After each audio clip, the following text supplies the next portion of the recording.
తన తరము వారికి సేవ చేసి నిద్రించిన వారెందరూ.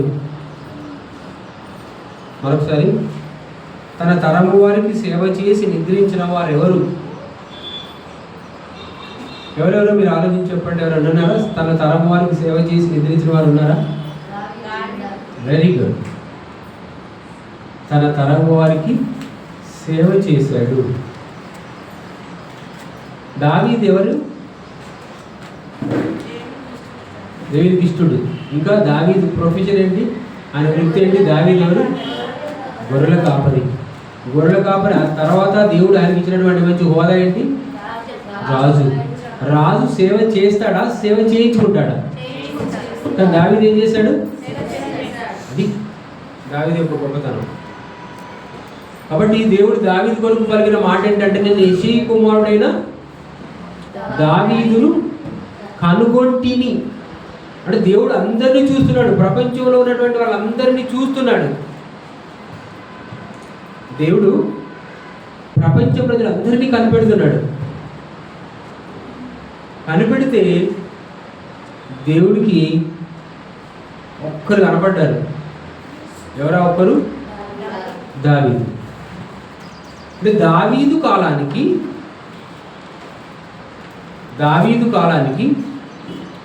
ఒక మంచి వ్యక్తి దేవునికి దొరికాడు. అందుకే ఏమన్నాడు? నేను యెషయి కుమారుడైన దావీదును కనుగొంటిని, అతడు నా ఇష్టానుసారుడైన కుమారుడు. చూడండి ఏమన్నాడు? 22వ వచనం. అపోస్తలుల కార్యములు 13వ అధ్యాయం 22వ వచనం. అపోస్తలుల కార్యములు 13వ అధ్యాయం 22వ వచనం. తరువాత అతను తొలగించి దావీదును రాజుగా ఏర్పరిచాను. మరియు ఆయన, చూడండి దేవుడు అంటున్న మాటలు, నేను యెషయి కుమారుడైన దావీదును కనుగొంటిని అంటున్నాడు. కనుగొంటిని. ఎప్పుడు కనుగొంటారు చెప్పండి? కనుగొనడం అనే పదం ఎప్పుడు ఉపయోగిస్తారు? అదన్నమాట. నేను కనుగొన్నాను. దీంట్లో ఎవరున్నారు? ఎవరు అంటే దేవుడు కనుగొని చెప్తున్నటువంటి మాట ఏంటంటే, నేను యెషయి కుమారుడైన దావీదును కనుగొన్నాను. అతడు నా ఇష్టానుసారుడైన మనుషుడు. అతడు నా ఉద్దేశములన్నీ నెరవేర్చుదని చెప్పి. ఎవరండి ఆ సాక్ష్యం? ఎవరిచ్చారు సాక్ష్యం? ఎంత గొప్ప విషయం తెలుసా అండి? దేవుడు సాక్ష్యం ఇవ్వడం అంటే మామూలు విషయమా? పక్కింటి కోసం మనం ఏమైనా సాక్ష్యం ఇస్తాం? పక్కింటి కోసం మనం ఏమైనా సాక్ష్యం ఇస్తామండి? అస్సలు మంచిది కాదు. మీరు అతను మాట్లాడకండి. కానీ దేవుడు దావీదు గురించి ఏం సాక్ష్యం ఇస్తున్నాడు? దావీదు నా ఇష్టానుసారుడైన కుమారుడు, నా ఇష్టానుసారుడైన మనుషుడు. రాజుగా ఉండి దేవుని ఇష్టాన్ని చూడగలచ్చా? దావీదు రాజుగా ఉండి దేవుని ఇష్టాన్ని నెరవేరుస్తున్నాడు. ఇప్పుడు అదే 36వ వచనంలో చూడండి ఏమైంది? 13వ అధ్యాయం 36వ వచనం. దావీదు దేవుని సంకల్పము చొప్పున తన తరము వారికి మీరు అండర్లైన్ చేసుకోవాలి. వారి టైటిల్ ఏంటిది? తన తరము వారికి సేవ చేసి నిద్రించిన వారెవరు? అందులో ఎవరున్నారు? దావీదు ఉన్నాడు. దావీదు గురించి ఏమని రాయబడింది? దావీదు దేవుని సంకల్పము ప్రకారము తన తరము వారికి సేవ చేసి నిద్రించెను అని అన్నాడు. సేవ చేసి నిద్రించెను అంటే నిద్రించే ముందు ఏం చేశాడు? సేవ చేశాడు. ఎవరి సేవ చేశాడు? ఏ సేవ? సేవ అంటే ఏంటి? సేవ అంటే ఏమనుకుంటున్నారు? సేవ అంటే ఏంటి? దేవుని సువార్త చెప్పడం, ఇంకా దేవుని ఇష్టాన్ని నెరవేర్చడం, దేవుని సంకల్పాన్ని నెరవేర్చడం, ప్రజలకు దేవుని గురించి చెప్పడం, దేవుని మాటలు ప్రజల్లోకి తీసుకుపోవటం, పాటలు పాడటం, సంగీతం చేత దేవుణ్ణి అలరించాడు దేవుడు. దావీదు ఎలా పులకించి తను నాట్యం ఆడాడు చూడండి.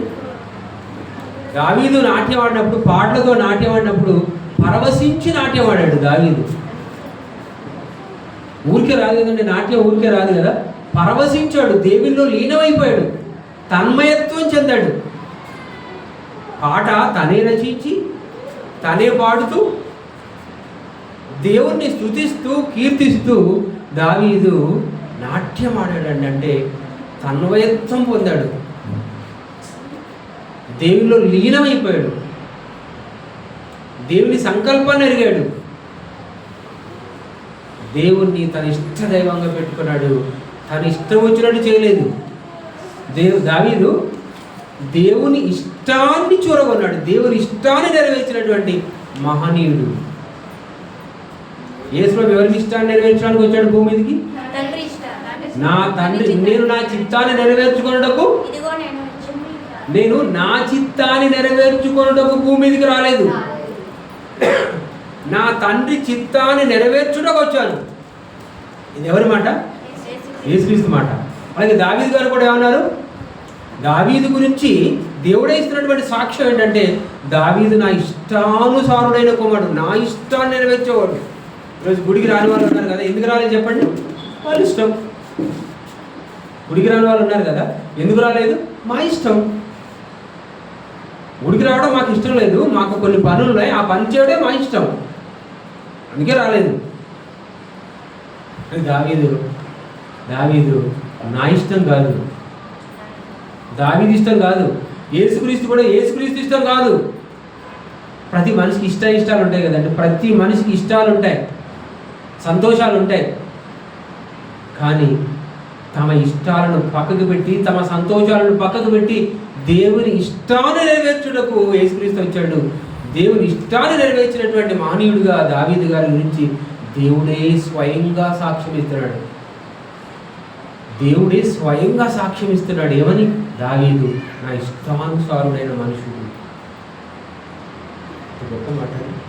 మన గురించి దేవుడు అంటాడా? మన గురించి దేవుడు ఈ సాక్ష్యం ఇవ్వగలడా? ఒకవేళ దేవుడు మన గురించి సాక్ష్యం ఏమైనా ఇవ్వాలి అని అనుకుంటే మన గురించి దేవుడు ఏ సాక్ష్యం ఇస్తాడో చెప్పండి?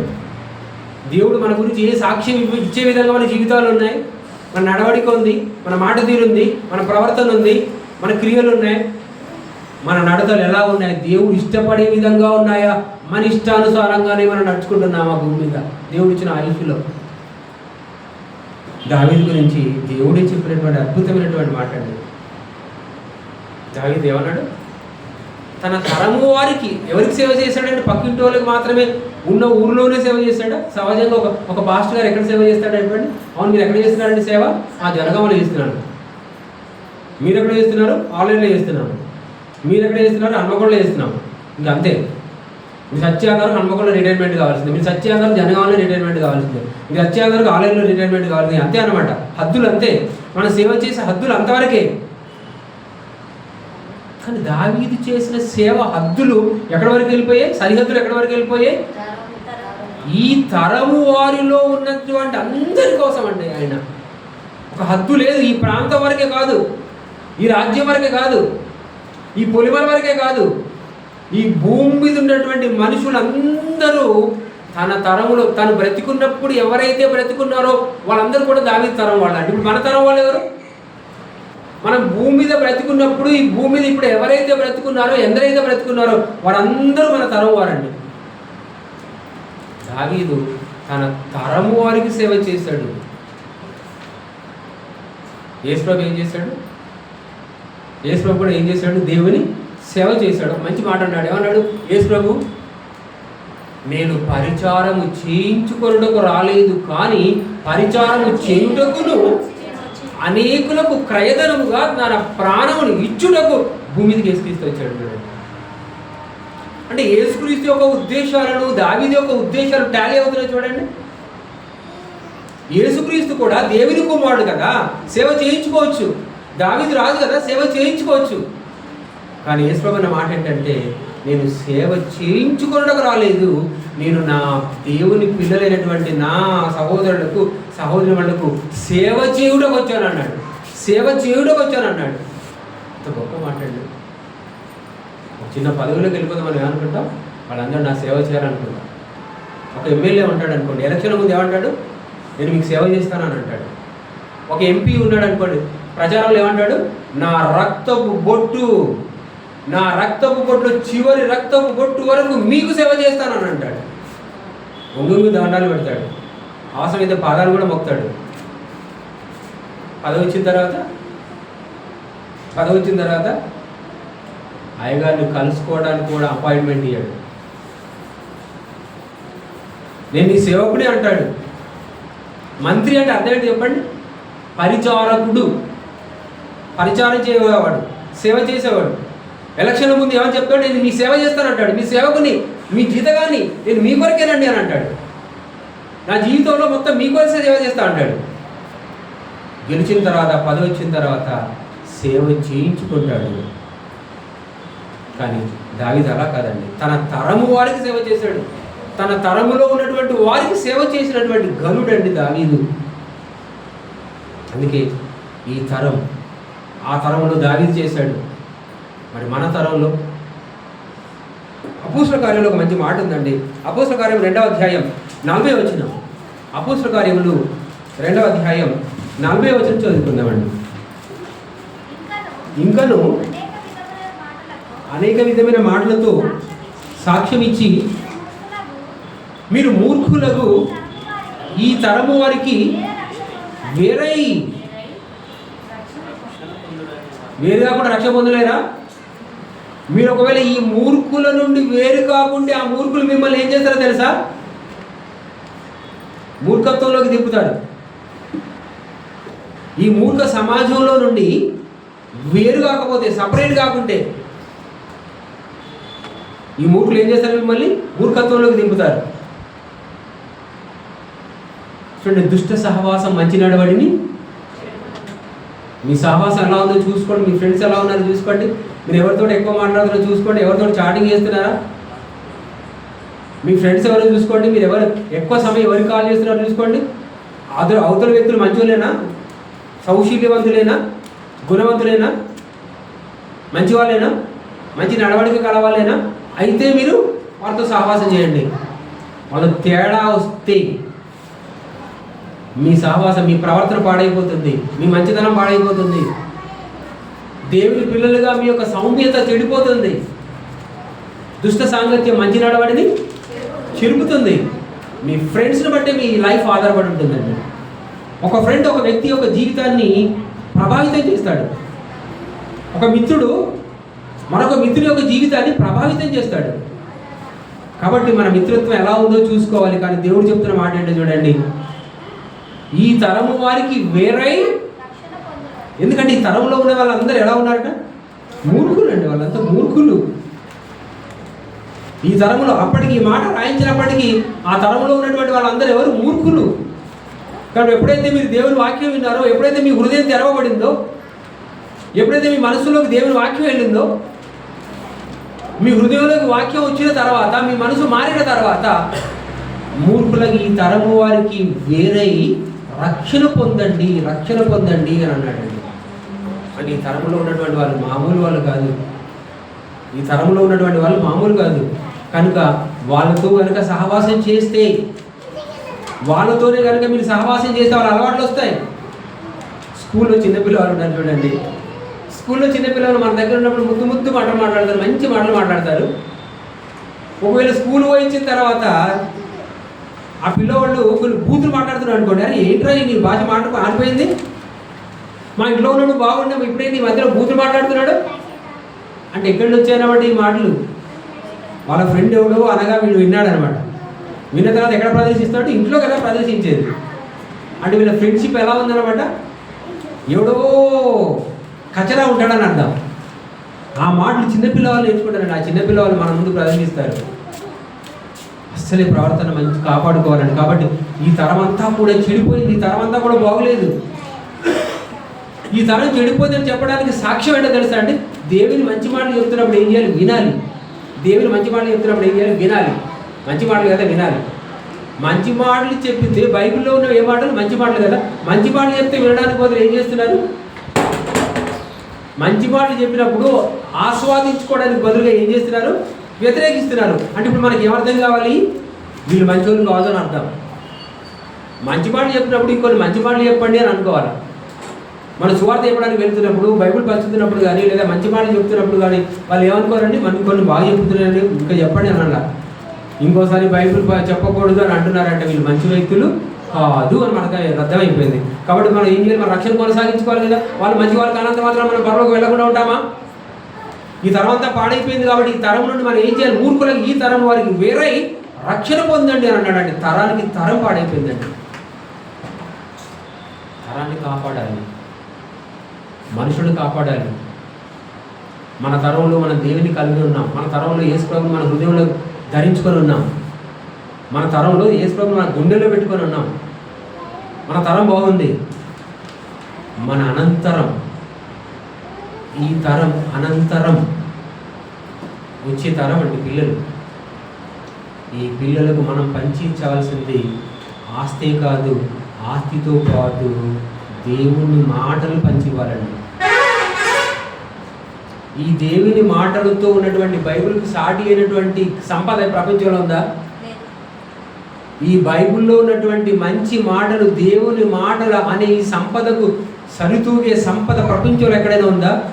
లేదండి, ఎక్కడ లేదు. అందుకే ఈ బైబిల్ మాటలు దావీదు గారు ఎంత మంచి మాట్లాడతాడు. రత్నముల కంటే, బంగారం కంటే, వెండి కంటే శ్రేష్టమైనది దేవుని వాక్యం. కాబట్టి మన పిల్లలకు, మన వారసులకు మనం ఫస్ట్ అందించవలసినటువంటి సంపద ఏంటో తెలుసా?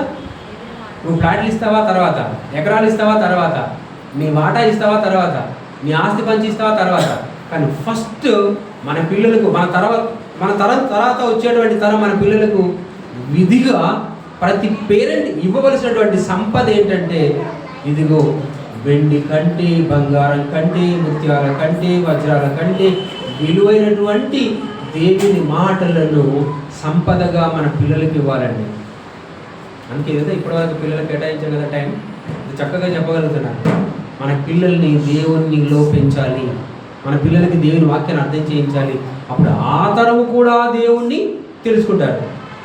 మనం ఏ విధంగా అయితే దేవుని తెలుసుకున్నామో, ఏ విధంగా అయితే దేవుని మాటలు చెప్పగలుగుతున్నామో, దేవుని మాటలు వినగలుగుతున్నామో, రాబోయే తరాలు దేవుని మాటలు వినటానికి మనసు ఇవ్వని తరాలుగా వస్తున్నాయి.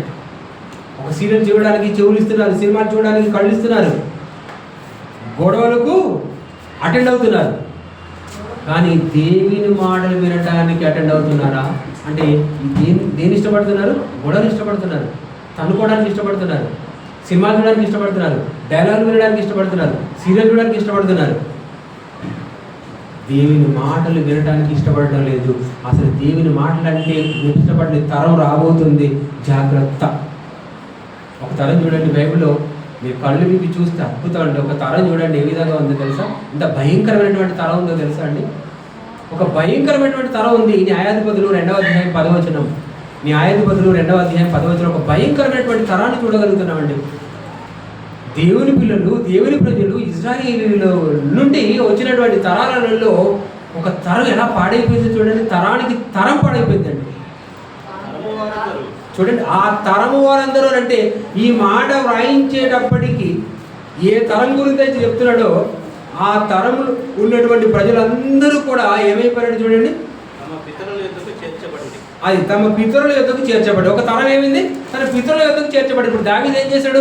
దావీదు తన తరము వారికి సేవ చేసి నిద్రించి తన పితరుల యొద్దకు చేర్చబడ్డాడు. అబ్రహాము నిద్రించి తన పితరుల యొద్దకు చేర్చబడ్డాడు. ఇస్సాకు నిద్రించి తన పితరుల యొద్దకు చేర్చబడ్డాడు. యాకోబు నిద్రించి పితరుల యొద్దకు చేర్చబడ్డాడు. ఇక్కడ పితరుల యొద్దకు చేర్చబడిన తర్వాత దేవుడు రాయించిన అద్భుతమైనటువంటి విట్నెస్, ఒక మంచి సాక్ష్యం చెప్పాడు. ఏంటంటే చూడండి, వారి తర్వాత ఏం జరిగిందో చూడండి. ఒక ప్రమాదకరమైనటువంటి తరాన్ని చూస్తున్నామండి, ఒక భయంకరమైనటువంటి తరాన్ని చూస్తున్నాం. ఏంటి ఆ తరం అంటే చూడండి, యెహోవానైనను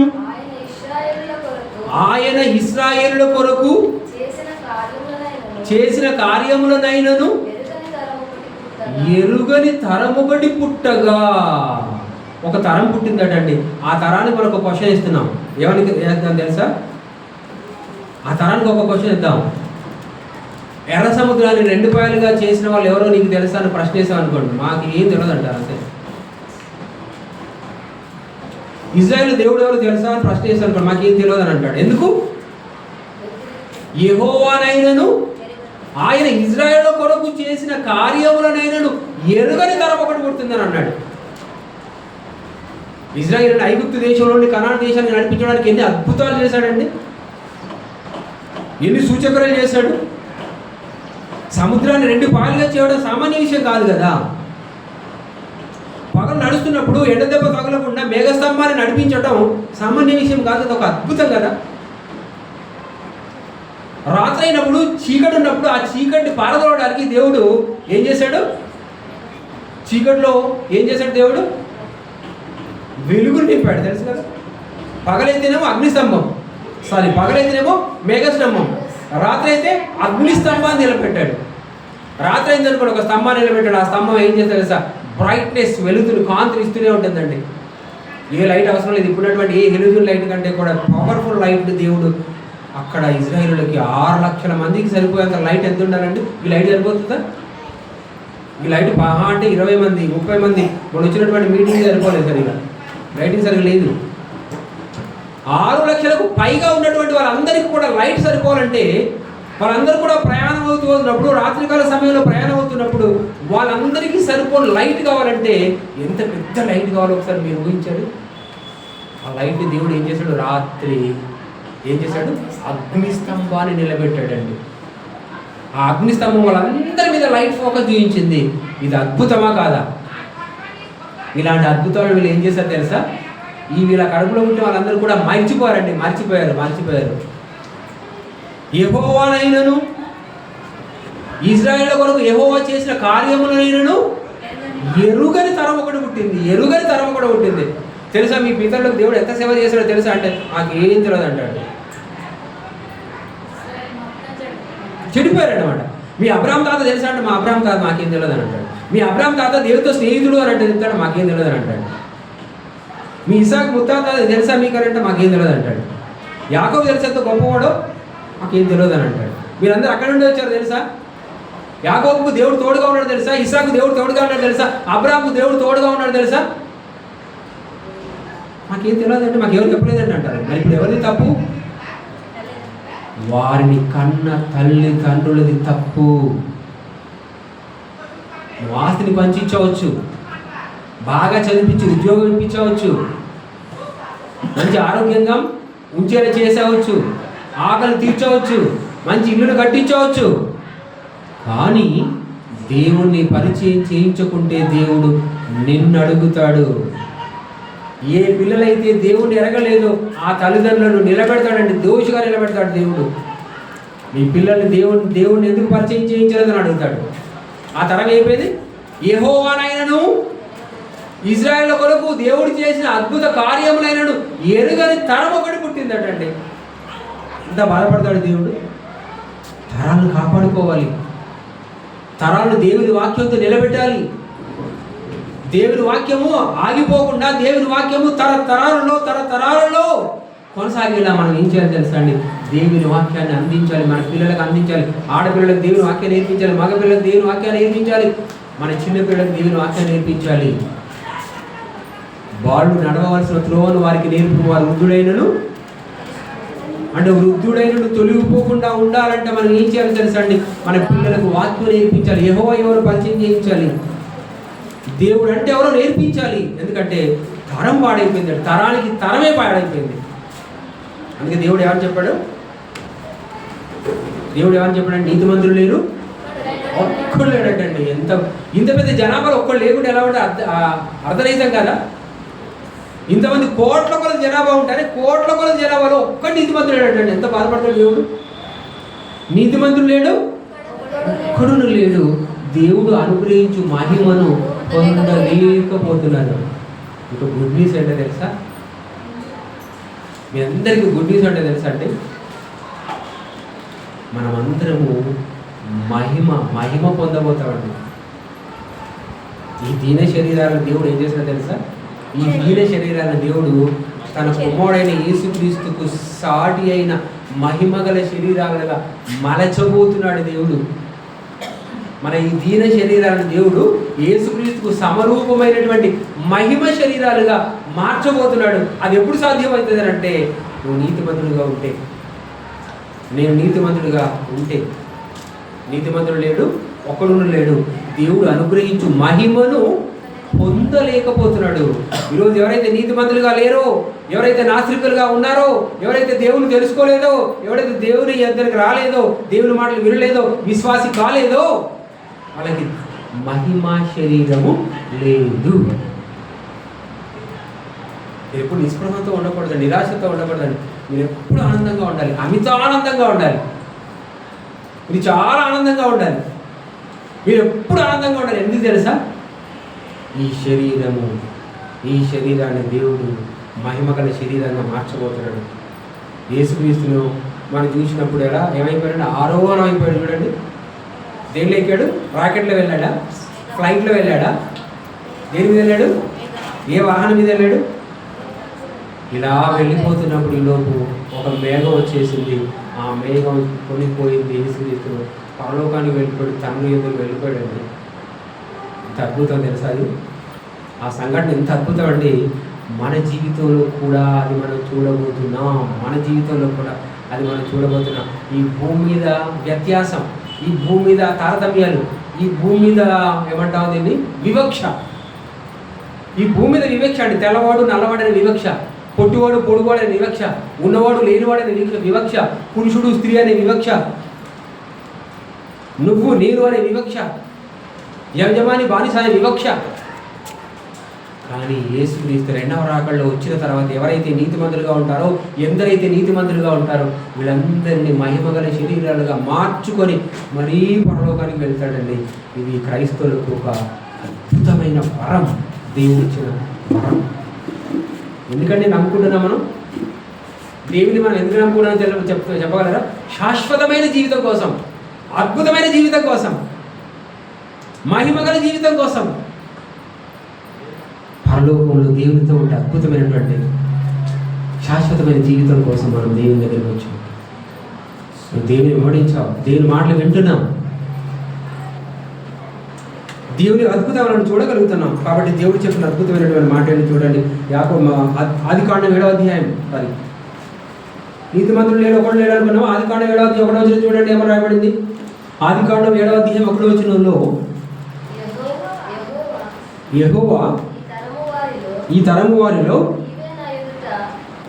నీవే అన్నాడా, మీరే అన్నాడా? ఈ తరము వారిలో. మీరే సమయం వస్తుంది, రికార్డింగ్ సరి కాదు. ఏమన్నాడు? ఈ తరము వారిలో అని అంటే అప్పటికి నోవహు బ్రతికున్నటువంటి కాలానికి భూమి మీద ఎంత జనాభా ఉండుండొచ్చో మీరు ఆలోచించండి. భూమి మీద నోవహు బ్రతికున్నటువంటి కాలానికి భూమి మీద ఎంత జనాభా ఉండుండొచ్చో. ఆసియా ఖండమే కాదు, భూగోళం మీద ఎంతమంది ప్రజలు ఉన్నారో వాళ్ళందరిలో ఎవరంటే నీతిమంతుడు? ఈ తరము వారిలో చూడగా నీవు మాత్రమే నీతిమంతుడుగా ఉన్నావు అని అంటున్నాడండి. తరం అంతా ఏమైపోయింది? పాడైపోయింది. తరము పాడైపోయింది, తరాలు పాడైపోతున్నాయి. తరతరాలకు నివాస స్థలము నీవే. ఆదాము తరము,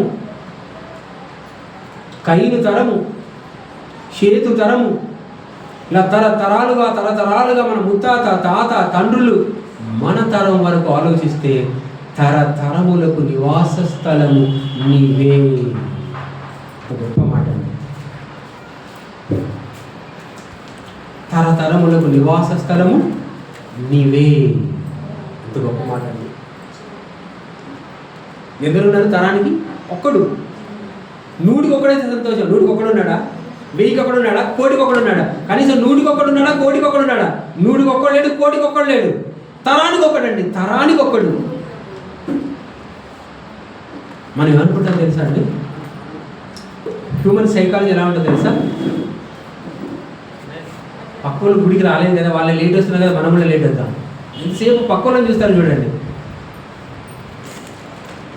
పక్కలు ఎలా ఉన్నారు, మనం ఎలా ఉన్నారు అనుకుంటాడు. మరి నోవహు పక్కోళ్ళని కంపేర్ చేసుకున్నాడు చూడండి. పక్కోళ్ళని కంపేర్ చేసుకున్నాడా? పక్కోళ్ళని కంపేర్ చేసుకుని అందరూ ఎలా ఉన్నారు? భక్తిహీనులుగా ఉన్నారు. మరి భక్తిహీనుడుగా ఉన్న వాళ్ళని చూసి నోవహు భక్తిహీనుడు అయిపోయాడా, భక్తివంతుడిగా ఉన్నాడా? తరంలో చూస్తే అందరు ఎలా ఉన్నారు? అవినీతి పరులుగా ఉన్నారు. నీవు మాత్రమే నీతిమంతుడుగా ఉన్నావు అని దేవుడు సాక్ష్యం ఇస్తున్నాడంటే మిగిలిన అందరూ ఎవరన్నమాట? అవినీతి పరులు. అంటే అవినీతి పరులు ఉన్నటువంటి లోకములో నోవహు అవినీతి పరుడు కాకుండా నీతిమంతుడుగా ఉండగలిగాడండి. అది అతని యొక్క గొప్పతనం. అందరూ చేయడం లేదా? అని అనుకో, దైవజనుడు గొప్పడు అనుకోండి, అబద్ధం ఆడదంటే అందరూ ఆడలేదా? నేను ఒక్కదానేనా? ఏంటి లేటు వచ్చావు, లేటు రావద్దనంటే అందరు లేటు రావట్లేదా? నేను ఒక్కదానేనా? అంతేనా కదా? ఇప్పుడు మరి నోవు గారిని బాబు అందరూ అవినీతి పరులుగా ఉన్నారు, మరి నువ్వు కూడా నా అందరు అవినీతి పరులు అయినా పర్లేదు, నేను మాత్రం నీతిమంతులుగా ఉన్నాను. థర్టీస్ చెయ్యి. అదండి స్థిరత్వం అంటే. అందరు పడిపోయినా నేను పడిపోను అని అనుకోవాలి. అందరు అబద్ధపడినా నేను ఆడను అని అనుకోవాలి. అందరూ అవినీతి పరులైనా నేను మాత్రం నీతిపరుడుగా ఉంటాను అనుకోవాలి. అందరూ దేవుని మర్చిపోయినా నేను మర్చిపోను అని అనుకోగలగాలండి. అదండి బలహీనులు కాకూడదు. బలహీనులను చూసి బలహీనులు కాకూడదు. దుష్టులను చూసి దుష్టులు కాకూడదు. నోవహు ఒక్కడుగా నీతిమంతుడుగా ఉన్నాడు. నోవహు ఒక్కడే నీతిమంతుడుగా ఉండగలిగాడండి. ఆయన మనకు ఆదర్శం. ఈ తరం వారిలో చూడగా తరానికి తరం పాడైపోతే ఆ పాడైపోయిన తరంలో నోవహు పాడు కాలేదు. అది ఆయన గొప్పతనం. బైబిల్ అందుకే రాయించాడు. మనం పాడైపోయే వాళ్ళని ఆదర్శంగా పెట్టుకోకూడదు. చెడ్డ వాళ్ళని ఆదర్శంగా పెట్టుకోకూడదు. నోవహు చూడండి, తరం పాడైపోయిన నోవహు మాత్రం పాడు కాలేదు. అది ఆయన గొప్పతనం. మన చుట్టూ ఉన్న సమాజాన్ని చూసి పాడుకోకూడదు. మన చుట్టూ ఉన్న లోకం చూసి అందరూ అలాగే ఉన్నారండి, ఎవరు బాగున్నారండి అలా డైలాగులు వద్దు. ఎవరు బాగలేకపోయినా నువ్వు బాగుండు, ఎవరు బాగలేకపోయినా నేను బాగుంటాను. అందరు పాడైనా నేను పాడు కాకుండా ఉంటాను. అందరు పాడైనా మీరు పాడు కాకుండా ఉండాలి. అందరు అబద్ధం అంటే నేను అబద్ధం ఆడకుండా ఉంటాను. అందరు అబద్ధం అంటే మీరు అబద్ధం ఆడకుండా ఉండాలి. అప్పుడు దేవుడు పైనుండి కనిపెడతాడండి. ఎవరా నీతిమంతులుగా ఉన్నారని చూసేస్తే ఇదిగో అందరి దగ్గరికి వెళ్ళాడు. అందరు టచ్ చేశాడండి. ఇంటింటికి టచ్ చేశాడు. చూస్తే అందరి చిట్టా దేవుని తెలిసిపోతుంది కదా, అందరు అవినీతి పరులే ఉన్నారు. నోవహు ఈ తరంలో నువ్వు ఒక్కడు వెళ్ళావు. అందరినీ చూశాను నేను. ఎవరి జీవితాలు బాగోలేవు, ఎవరి ప్రవర్తన బాగోలేదు. నువ్వు ఒక్కడి మాత్రమే నీతిమంతుడుగా ఉన్నావు. నిన్ను బట్టి, నీ మంచితనాన్ని బట్టి నీ కుటుంబాన్ని కూడా కాపాడుతున్నాడు. అదండి తరం పాడు కానీ నీతిమంతుడు ఎవరు? నోవహు. కాబట్టి ఒకవేళ మన కుటుంబంలో ఎలాంటి వాళ్ళు ఉన్నా కూడా మన కుటుంబంలో మనము నీతిమంతులుగా ఉండగలిగాలి. దేవుని మాటలు పాటించే వాళ్ళుగా ఉండాలి. దేవుని మాటలు చాటించే వాళ్ళుగా ఉండగలగాలి. అందుకే నీతిమంతులుగా మనం నిలదొక్కుకోగలగాలి, నిలబడగలగాలి. ఒక న్యూస్ వింటే మీరు ఆశ్చర్యపడిపోతారు. ఇప్పుడు నీతిమంతులు ఎంతమంది ఉంటారు చూడండి. ఒక సర్వేలో, మీకు తెలిసిన సర్వేలో ఇప్పుడు ఈ తరంలో నీతిమంతులు ఎంతమంది ఉండి ఉంటారొచ్చు? నీతిమంతులు ఎక్కువ మంది ఉంటారా, అవినీతి మంతులు ఎక్కువ మంది ఉంటారా? ఇప్పుడు రోమి రాసిన పత్రికకు వచ్చేసరికి నీతిమంతులు లేడు, ఒక్కడు కూడా. నోవహు కాలంలో ఆలోచిస్తే ఎంతమంది ఉన్నారు? ఒక్కడున్నాడు. రోమి రాసిన పత్రికలోకి వచ్చేసరికి ఆలోచిస్తే నీతిమంతులు లేడు, ఒక్కడు కూడా లేడు. ఇప్పుడు ఎంతమంది నీతిమంతులు ఉన్నారో అని అడిగితే మీరు చెప్పగలుగుతారు. కానీ మీ ఆన్సర్ నేను వినాలనుకోవడం లేదు. బైబిల్లో ఒక రెఫరెన్స్ చూపించాలనుకుంటున్నాను. లూకాసు వార్త 18వ అధ్యాయం. లూకాసు వార్త 18వ అధ్యాయం 8వ వచనం చదువుతున్నాను. లూకాసు వార్త 18వ అధ్యాయం 8వ వచనం చూడండి. ఈ మాట చదువుతున్నప్పుడు మీకు ఏమనిపిస్తుందో ఒకసారి చూడండి. లూకాసు వార్త 18వ అధ్యాయం 8వ వచనం. ఆయన వారిని త్వరగా న్యాయం తీర్చును అని మీ విషయమే కదా ఆయన దీర్ఘశాంతము చూపుచున్నాడని మీతో చెప్పుచున్నాను. ఆయనను మనిషి కుమారుడు ఎప్పుడు ఆల్రెడీ వచ్చాడా లేడా? వచ్చాడు, వెళ్ళిపోయాడు, మళ్ళీ తిరిగి రాబోతున్నాడు రెండవ రాకడలో.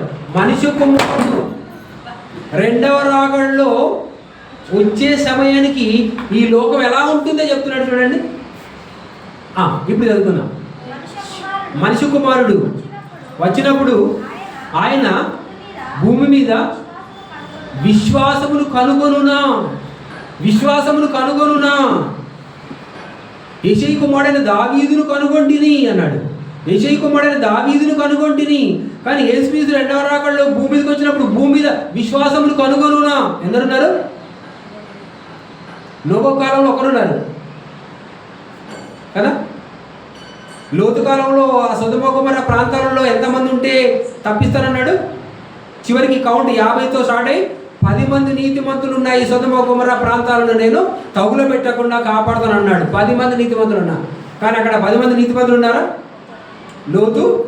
లోతు భార్య, 2 కుమార్తెలు, మొత్తం ఎంతమంది ఉన్నారు? 4. ఆ 4లో కూడా అందరూ నీతిమంతులు అంటే మనకు తెలిసిపోయింది. లోతు ఒక్కడే నీతిమంతుడిగా ఉన్నట్టుగా చూడగలుగుతున్నాం. భార్య ఎలాగో దేవుని మాటను నమ్మని చూడకూడదని అంటే వెనక చూసేది. ఎలాగో ఆడపిల్లలు ఉన్నారు, వాళ్ళు ఎలా అకృత్యాలు చేశారో మనం విన్నాం.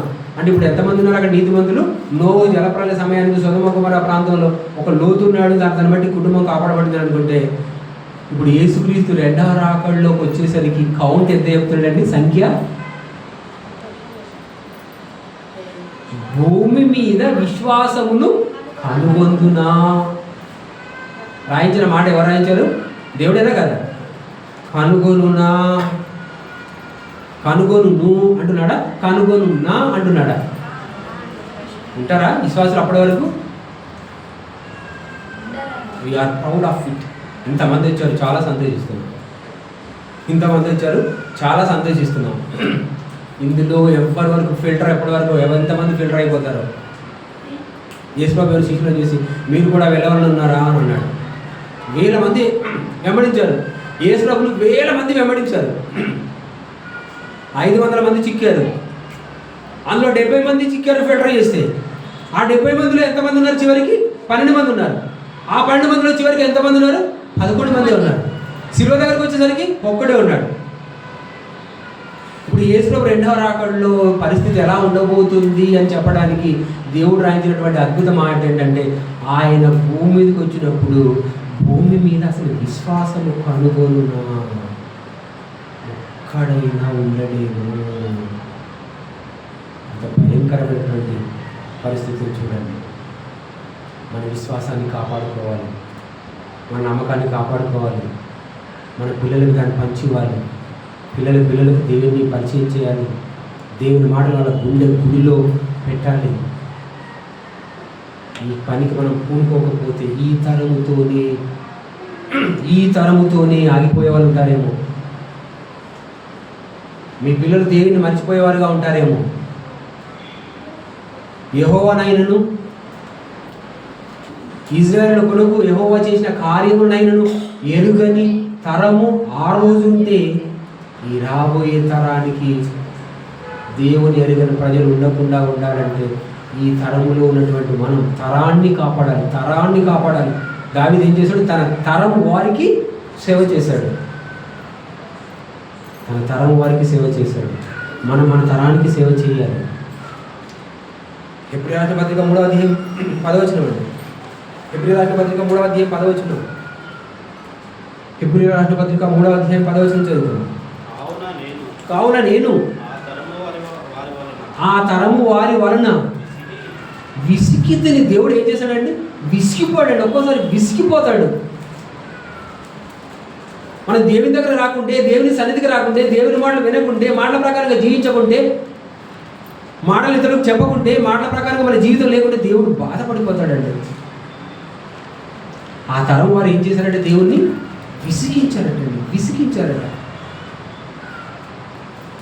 తల్లిదండ్రులు పిల్లలకు పని చేసినప్పుడు వాడు చేయలేదనుకోండి, ఒకసారి చెప్పినప్పుడు చేయకుంటే, రెండోసారి చెప్పినప్పుడు చేయకుంటే, మూడోసారి చెప్పినప్పుడు చేయకుంటే, అసలే చేయకుంటే తల్లిదండ్రులు ఏమైపోతారంటే పిల్లవాడి విషయంలో విసిగిపోతారు. మా పిల్లవాడు మమ్మల్ని సతాయిస్తున్నాడండి, అస్సలు అతనితో మాకు నెమ్మది లేదండి, మమ్మల్ని విసిగిస్తున్నాడండి అని అంటారు. ఒక్కరిద్దరితోటి మనం భరించకపోతే, మన కుటుంబంలో ఒక్కరిద్దరితో భరించకపోతే తరానికి తరం విసిగించారటండి. దేవుడు ఏం చేశారు? ఈ తరము వారితో దేవుడు ఏమైపోయాడు? విసిగిపోయాడండి, విసిగిపోయాడు. కాపరిని విసిగించకూడదు, తండ్రిని విసిగించకూడదు, కుటుంబ యజమానిని విసిగించకూడదు, చెప్పింది చేయాలి. సన్మార్గంలో నడుస్తున్నప్పుడు తండ్రిని విసిగించిన తరం ఉందటండి. తండ్రి దేవుణ్ణి విసిగించారు. ఇజ్రాయేల్ మోషేను విసిగించారు. మంచి దేశం అండి, మంచి దేశం, సారవంతమైనటువంటి దేశం. కనాను దేశానికి పోకుండా ఎవరు విసిగిస్తే మోషే తప్పు చేశాడు? ఇజ్రాయేలే కదా. మోషేని ఏం చేశాడు? విసిగించాడండి. ఎవరైనా మోషే దేవుని చేత మంచి సాక్ష్యం పొందినటువంటి మోషే నా ఇల్లంతటిలో నమ్మకమైన వాడు, మోషే భూలోకములో మిక్కిలి సాత్వికుడు. అలాంటి సాత్వికుడిని, నమ్మకమైనటువంటి వాడిని ఏం చేశారు? ఇజ్రాయేలు విసిగించారండి, విసిగించారు. ఆలోచించండి. ఈ తరం వారు దేవుని ఏం చేశారు? విసిగించారు. దయచేసి మనం దేవుని విసిగించకూడదు. బ్రతికినిచ్చిన దేవుని విసిగించకూడదు. కృతజ్ఞతతో బ్రతకాలి. ఎప్పుడు మనం దేవుని విసిగించకూడదండి. మన దేవుని ఎప్పుడు ఇబ్బంది పెట్టకూడదు. మనల్ని చూసి దేవుడు సంతోషపడాలి, మనల్ని చూసి దేవుడు ఇష్టపడాలండి. ఎప్పుడు ఇష్టపడతాడు చెప్పండి? ఒక పని చెప్పినప్పుడు వెంటనే చేశారనుకోండి, ఇష్టపడతాడు. దావీదు నా ఇష్టానుసారుడైన కుమారుడు అన్నాడు. దావీదు నన్ను విసిగించాడు అనలేదు. మన దేవుని విసిగించకూడదు, అఘోరపరచకూడదు, దేవి నామానికి దూషణ రాకూడదు. మన దేవుణ్ణి సన్మానించాలి, గౌరవించాలి, దేవుని పరిశుద్ధతను కాపాడాలి. ఈ తరం ద్వారా ఏం చెప్పాడు దేవుడు? విసిగి యేసుప్రభు దగ్గరికి వచ్చి సూచక్రియలు చేయండి అని అడుగుతున్నారండి. యేసుప్రభు దగ్గరికి వచ్చి ఆడు సూచక్రియలు చేయండి అంటున్నాడు. అంటే చేసే సూచక్రియలు సరిపోదా? కానాను పెళ్ళిలో చేసే విందులో చేసిన అద్భుతం సరిపోదా? ద్రాక్షరసం అయిపోయినప్పుడు రాతి పాలను నింపండి అని అన్నాడు. నింపిన తర్వాత మీరు తీసుకుపోయండి అని అన్నాడు. ఆ రాతి బాణలలో నింపిన నీరు ఏమైపోయింది? ద్రాక్షరసంగా మారిపోయింది. ఈ అద్భుతం సరిపోదని నమ్మడానికి? చనిపోయిన వాళ్ళు లేపాడు, కుష్ఠరోగులను బాగు చేశాడు, జ్వరాలను తగ్గించాడు, రక్తస్రావ రోగంతో బాధపడుతున్నటువంటి ఆమెకి క్షణాలలో న్యాయం చేశాడు. ఎన్ని అద్భుతాలు చేశాడండి. ఇన్ని అద్భుతాలు చేసినా చూసినా నమ్మని వాడు ఇంకేమైనా సూచక్రియ చేస్తే నమ్ముతాడా? మాకు మీ ద్వారా మేము ఒక సూచక్రియ చూడగలుగుతున్నామండి అని తెలివిగా మాట్లాడుతున్నారండి. అప్పుడు యేసుప్రభు ఏమన్నాడు? దుష్టతరం వాళ్ళారా. ఏమన్నాడండి? దుష్టతరం వాళ్ళారా, వ్యభిచారులైన ఈ చెడ్డతరం వారు సూచక్రియ అడుగుతున్నారు. వ్యభిచారులైన ఈ చెడ్డతరం అంటే యేసుక్రీస్తు భూమి మీద ఉన్నప్పుడు ఆ తరం ఏ తరం అంటండి? మంచి తరమా? వీళ్ళు మంచి తరం అయితే యేసుప్రభుని ఏం చేయాలండి? హత్తుకోవాలి తెలుసా? గౌరవించాలి తెలుసా? సన్మానించాలి తెలుసా? సాష్టాంగపడాలి తెలుసా? ఏం చేశారు? చిత్రవద చేశారు, ఘోరంగా అవమానించారు, దూషించారు, కొడ దెబ్బలు కొట్టారు, కాళ్ళ చేతులలో మేకులు తింపారు, ముళ్ళ కిరీటం పెట్టారు. సింహాసన ముళ్ళ కిరీటం పెట్టారు. అసలు కిరీటం పెట్టకపోయినా పర్లేదు, ఎవరు పెట్టుకున్నారండి? కిరీటం పెట్టకపోయినా పర్లేదు, పోయి ముళ్ళ కిరీటం పెట్టారు. హింసించారు. చివరికి ప్రాణం పోయేంత వరకు ఊరుకోలేదండి. చివరి సంఘటన ఏంటి? యేసుప్రభు దగ్గరికి ఇంకా చనిపోయాడో లేదో అని కర్ర తీసుకొచ్చి కాళ్ళు విరుగొట్టడానికి వచ్చారు. అప్పటికి చనిపోయినని చూచి కాళ్ళు విరుగొట్టలేదు. అంటే అర్థం ఏంటిది? చచ్చేంత వరకు పట్టుకొట్టారండి, పగబట్టి చంపారు. అంటే ఆ తరం ఎలాంటి తరం అనమాట? వ్యభిచారమైన చెడ్డతరం వారు. చెడ్డతరం అది. ఈ చెడ్డతరం వారు సూచక్రియలు అడుగుతున్నారు. యోనాను కూర్చొని సూచక్రియ తప్ప ఇంకే సూచక్రియ మీకు అనుగ్రహింపబడదు అన్నాడు. ఎందుకంటే ఈ మనిషి కుమారుడిని మీరు చంపుతారు, సమాధి చేస్తారు, తిరిగి 3వ రోజున మనిషి కుమారుడు లేస్తాడు. 3వ రోజున చేప కడుపులో నుండి యోన ఏ విధంగా బయటకు వచ్చాడు, ఈ మనిషి కుమారుడు భూగర్భంలో నుండి 3వ రోజు తిరిగి లేస్తాడు. ఈ అద్భుతం కంటే ఇంకొక అద్భుతం ఇంకా నీకు లైఫ్లో చూడబడదు అన్నాడు. అది అద్భుతం. ఆ తరం ఎలాంటిది అనమాట? చెడ్డతరం. ఆదికాండం 15:16 చదువుకుందాం. ఆదికాండం 15:16. ఆదికాండం 15వ అధ్యాయం 16వ వచనం చదువుకుందాం. అమోరీయుల అక్రమం ఇంకనూ సంపూర్ణము కాలేదు కనుక 4వ తరం వారు ఇక్కడికి మరలా వచ్చేదారు. ఎక్కడికి వెళ్ళిపోయారు? ఎక్కడికి వెళ్ళిపోయారు? కానాను నుండి. కానాను ప్రారంభంలో ఎవరు వచ్చారు? అబ్రహాం వచ్చాడు కదా. అబ్రహాము కానాను నుండి వస్తే అక్కడ ఇస్సాకు, తర్వాత యాకోబు కరువు వచ్చినప్పుడు ఎక్కడికి వెళ్ళిపోయారు? ఐగుప్తు దేశానికి వెళ్ళిపోయారు. అక్కడ చాలా సంవత్సరాలు ఉన్నారు. ఉండి దేవుడు ఏం చేశాడు? మళ్ళీ కనాను దేశానికి నడిపించాడు. ఎన్ని సంవత్సరాలు పట్టింది? 40 సంవత్సరాలు పట్టింది. అంటే ఇప్పుడు ఏమన్నాడు? 4వ తరం వారు మళ్ళీ వచ్చారు అన్నాడు. 4వ తరం వారు. 1వ తరం ఇప్పుడు అబ్రహాముకు కుమారుడు. 1వ తరం ఎవరు? ఇస్సాకు. 2వ తరం ఎవరు? యాకోబు. 3వ తరం ఎవరు? గోత్రకర్తలు ఉన్నారు కదా, గోత్రకర్తలు.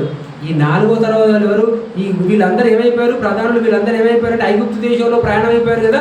20 సంవత్సరాలు పైబడ్డ వాళ్ళు అందరూ కూడా ప్రయాణం అయిపోయారు కదా ఐగుప్తు దేశానికి.